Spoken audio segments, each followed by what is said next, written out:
વડોદરામાં સતત પાંચમા દિવસે બુલડોઝરે બોલાવ્યો સપાટો. તાંદલજા વિસ્તારમાં દબાણ હટાવાયું, વેપારીએ ખેંચાખેંચી કરી. વડોદરા શહેરના નાગરવાડા વિસ્તારના ભાજપના પૂર્વ કોર્પોરેટરના પુત્રની સયાજી હોસ્પિટલના પટાંગણમાં હત્યા કરાયા બાદ તંત્ર દ્વારા શહેરના સંવેદનશીલ વિસ્તારોમાં દબાણ હટાવ ઝુંબેશ હાથ ધરવામાં આવી છે. છેલ્લા 4 દિવસથી ચાલી રહેલી આ ઝુંબેશ શનિવારે પણ યથાવત રહી છે. તાંદલજા વિસ્તારમાં રસ્તા પર કરવામાં આવેલા હંગામી દબાણો દૂર કરાયા હતા. ચુસ્ત પોલીસ બંદોબસ્ત ગોઠવવામાં આવ્યો છે. તેમ છતાં કેટલાક સ્થળો પર વેપારી અને તંત્ર વચ્ચે ઉગ્ર બોલાચાલી થઈ હતી. તાંદલજા વિસ્તારમાં દબાણ શાખાની ટીમ પહોંચતા લોકટોળા એકત્રિત થયા હતા. જો કે ચુસ્ત પોલીસ બંદોબસ્ત હોવાના કારણે કોઈ અપ્રિય ઘટના બની નથી. બોલાચાલી વચ્ચે વોર્ડ નંબર 10 અને 11ના વિસ્તારમાં આવેલા તાંદલજા પોલીસ સ્ટેશનથી લઈને ડીમાર્ટથી આગળના સનફાર્મા રોડ સુધીના હંગામી દબાણો દૂર કરવાની કાર્યવાહી કરવામાં આવી. શેડ, ગેરકાયદેસર લારી ગલ્લા સહિત માર્જિનના ભાગમાં આવેલા જે બોર્ડ કે બેનર છે તે મંજૂરી વગરના છે તેને હટાવવાની કાર્યવાહી પણ કરવામાં આવી. સનફાર્મા રોડ ઉપર પણ ગેરકાયદેસર દબાણોને દૂર કરાયા. લોકોમાં એક ચર્ચા છે કે આ પ્રકારની કાર્યવાહી કાયમી ધોરણે કરવામાં આવે તો ચોક્કસથી રાહદારીઓ અને લોકોને રાહત મળી શકે છે. આણંદમાં સીએનજી ગેસ સ્ટેશન પર બ્લાસ્ટથી કારના ફૂરચા ઉડી ગયા. આણંદના સીએનજી ગેસ સ્ટેશન પર બ્લાસ્ટ થતા અનેક કારના ફૂરચા ઉડી ગયા. સીએનજી પુરાવતી કારનો કચ્ચર ઘાણ નીકળી ગયો હતો. આણંદમાં સીએનજી ગેસ સ્ટેશન પર કોઈ કારણોસર બ્લાસ્ટ થતા અફરાતફરી મચી ગઈ હતી.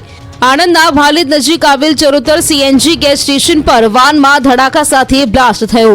બ્લાસ્ટ થતા બાજુમાં ઉભેલા કાર ચાલક સહિત અન્ય વ્યક્તિને પણ ઈજા પહોંચી છે. વાનમાં બ્લાસ્ટ થતા વારના કુડચે ઉડી ગયા હતા. રિફિલિંગ કરવા ઉભેલ અન્ય 2 કારની પણ નુકસાન પહોંચ્યું છે. જો કે સદનસીબે મોટી જાનહાનિ થતા ટળી છે. અંજારમાં ખનીજ માફિયાઓ બેફામ, ખાણ ખનીજની ટીમ પર હુમલો. કચ્છના અંજારમાં ખનીજ માફિયાઓ બેફામ બની ગયા છે. ખાણ ખનીજની ટીમ પણ હવે સુરક્ષિત નથી. અંજારના તુણા નજીક તપાસ માટે ખાણ ખનીજ વિભાગની ટીમ પહોંચી હતી. ત્યારે ખાણ ખનીજ ટીમ પર ખનીજ માફિયાઓએ હુમલો કર્યો હતો. બ્લેક ટ્રેપ ખનીજ લઈ જતા 4 વાહનોને અટકાવતા મામલો બીચક્યો હતો. ખનીજ માફિયાઓ ગુસ્સે ભરાયા હતા. ત્યારે અટકાવવા જતા હુમલો કર્યો હતો. જે બાદ ખાણ ખનીજ વિભાગે 4 વાહનો જપ્ત કરી સીઝ કર્યા. સમગ્ર મામલે હજુ સુધી કોઈ પોલીસ ફરિયાદ નથી થઈ. ભરૂચમાં ક્રેનનું બેલેન્સ બગડતા યુવક પટ્ટા પર 15 ફૂટ ઊંચે હવામાં લટક્યો. લોકોએ કેચ કરીને બચાવી લીધો. ભરૂચના મહમ્મદપુરા વિસ્તારમાં હાઈમાસ્ટના રિપેરિંગ કામગીરી દરમિયાન દુર્ઘટના બની. અચાનક ક્રેનનું બેલેન્સ બગડતા એક વ્યક્તિ પટ્ટા સાથે હવામાં લટક્યો હતો. 15 ફૂટ ઊંચે હવામાં લટકતા યુવકે બચવા માટે બૂમાબૂમ કરી. આ દરમિયાન ક્રેનના પટ્ટાને ધીમે ધીમે નીચે ઉતારવામાં આવ્યો. જેવો લોકોની નજીક તે પહોંચ્યો કે યુવકે જમ્પ મારી દીધો. લોકોએ કેચ કરીને તેને બચાવી લીધો. ભરૂચ શહેરમાં અનેક વિસ્તારમાં મોટી હાઈમાસ્ક લાઇટો આવી છે, જેને રિપેરિંગ કરવા માટે ક્રેન જેવા સાધનોની જરૂર પડતી હોય છે. રાત્રિના હાઈમાસ્ક લાઇટના પોલની કામગીરી ચાલી રહી હતી અને તે સમયે ક્રેન દ્વારા તેને ઉઠાવવામાં આવી હતી. આ સમય દરમિયાન હાઈમાસ્કના પોલને ઉઠેલી ક્રેનનું બેલેન્સ બગડી જતા થાંભલો નમી પડ્યો.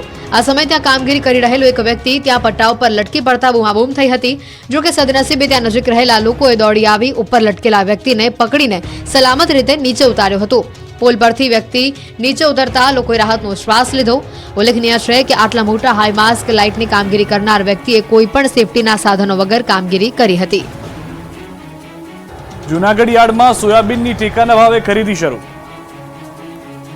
જૂનાગઢ માર્કેટ યાર્ડમાં ટેકાના ભાવે ખરીદીનો થયો પ્રારંભ. ટેકાના ભાવે સોયાબીન વેચવા માટે ખેડૂતો મોટી સંખ્યામાં ઉમટ્યા. ટેકાના ભાવે સોયાબીન વેચવા માટે 1200 જેટલા ખેડૂતોએ રજીસ્ટ્રેશન કરાવ્યું છે. આ માટે યાર્ડમાંથી રોજના 50 જેટલા ખેડૂતોને મેસેજ કરી ખરીદી માટે બોલાવવામાં આવે છે.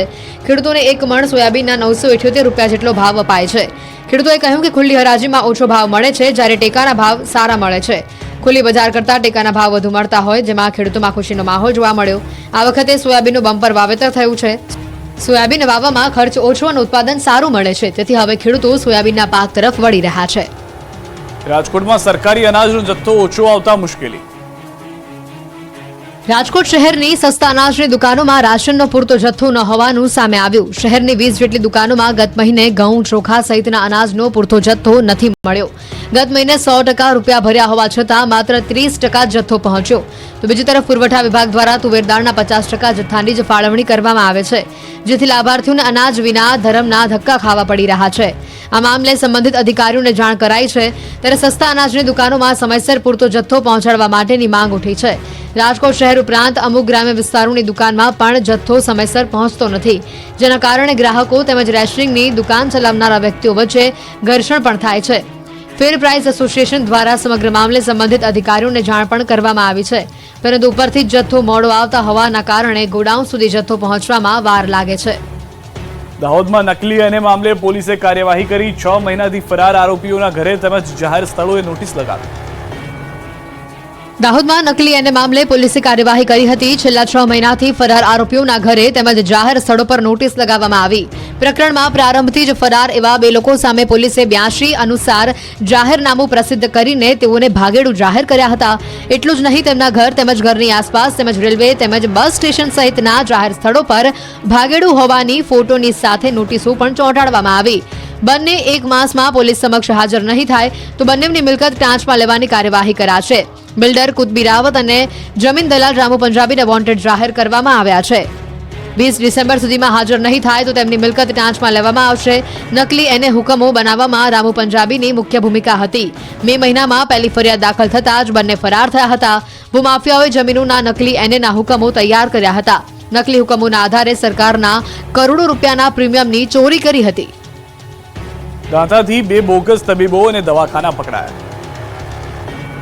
નકલીઓના રાફડા વચ્ચે બનાસકાંઠાના દાંતાથી બોગસ તબીબો અને બોગસ દવાખાના પકડાયા છે. બનાસકાંઠાના ગ્રામ્ય વિસ્તારોમાં એસઓજી અને આરોગ્ય વિભાગની ટીમે સંયુક્ત રીતે દરોડા પાડી કાર્યવાહી હાથ ધરી હતી. દાંતા તાલુકાના બામોદરા ગામે 2 બોગસ તબીબોના દવાખાના બંધ કરવામાં આવ્યા. ખુશી ક્લિનિક અને વાઘેશ્વરી દવાખાનાના બોગસ તબીબ સામે કાર્યવાહી કરાઈ. મનુભાઈ રાવળ, જશવંત સોલંકી અને પ્રભાજી ઠાકોર સામે કાર્યવાહી કરવામાં આવી. સાથે જ દાંતા તાલુકાના ટીએચઓએ જણાવ્યું કે જો ફરી દવાખાના ખોલશે તો ફરી કાર્યવાહી કરવામાં આવશે. મનુભાઈ રાવળ, જશવંત સોલંકી, પ્રભાજી ઠાકોર સામે એસઓજી પોલીસ તથા આરોગ્ય વિભાગે કાયદેસરની કાર્યવાહી કરી. ત્રણેય લોકોને હળાદ પોલીસના હવાલે કરતા ધોરણસરની કાર્યવાહી કરી આગળની વધુ તપાસ હાથ ધરવામાં આવી છે. જો કે નવાઈની વાત તો એ છે કે આ કાર્ય થયા બાદ રિયાલિટી ચેક કર્યા હતા, જેમાં ખુશી દવાખાનાના શટર બંધ હતું, એકમાત્ર તાળું મારેલું હતું. દવાખાનામાં મેડિકલ વેસ્ટ જ્યાં ત્યાં પડેલું જોવા મળ્યું હતું અને એલોપેથિક દવાઓ પણ કેટલાક પ્રમાણમાં જોવા મળી હતી. જ્યારે દર્દીઓ માટે મોટી સંખ્યામાં ખાટલા પાસે પાથરેલા જોવા મળ્યા હતા અને ગંદકીના દ્રશ્યો પણ સામે આવ્યા હતા.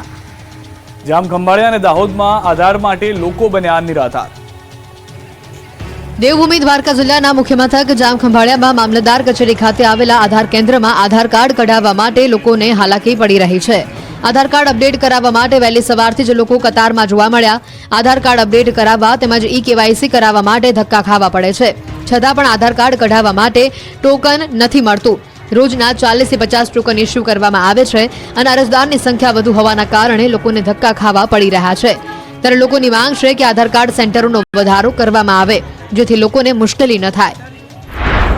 તો આ તરફ દાહોદમાં પણ જામખંભાળિયા જેવા દ્રશ્યો સામે આવ્યા. આધાર કાર્ડ કઢાવવા તેમજ ફેરફાર કરાવવા માટે અત્યારે લોકોને ખૂબ જ હાલાકી પડી રહી છે. આધાર કાર્ડ કઢાવવા માટે વહેલી સવારથી ગ્રામીણ વિસ્તારમાંથી આવતી ગરીબ પ્રજા પોસ્ટ ઓફિસ ખાતે બાળકોને લઈને વહેલી સવારે 3 વાગ્યાથી લાઇનમાં લાગે છે. પરંતુ જવાબદાર તંત્ર નવીન આધાર કાર્ડ કઢાવવા માટેની અન્ય સુવિધા તાલુકા પંચાયત અથવા નગરપાલિકામાં ચાલુ કરતી નથી, જેથી ગ્રામ્ય વિસ્તારમાંથી આવતી ગરીબ પ્રજાને પોતાની ખેતી તેમજ મજૂરીનું કામ છોડી રૂપિયાનો બગાડ કરી આધાર કાર્ડ કઢાવવા આવવું પડે છે. પોસ્ટ ઓફિસની બહાર કાગળ આધાર કાર્ડનું કામ અન્ય જગ્યાએ થતું હોવાનું કાગળ પર લગાવેલું છે. રાજકોટમાં રામકથા શરૂ થતા પહેલા નીકળી પોથી યાત્રા. રાજકોટના રેસકોર્સમાં ભવ્ય રામકથાનો પ્રારંભ થયો. કથા શરૂ થતા પહેલા સવારે ભવ્ય પોથયાત્રા નીકળી હતી. રેસકોર્સ મેદાનમાં પ્રસિદ્ધ રામકથાકાર પૂજ્ય મુરારી બાપુ રામકથાનો પ્રારંભ થયો છે. ત્યારે રેસકોર્સ ગ્રાઉન્ડમાં અયોધ્યા નગરી જેવો એક માહોલ ઉભો થયો. મેદાનમાં ભવ્યાતિ ભવ્ય અયોધ્યા નગરી ઊભી કરવામાં આવી. રામકથા શરૂ થાય તેની પહેલા પોથી પૂજન વિધિ કરવામાં આવી.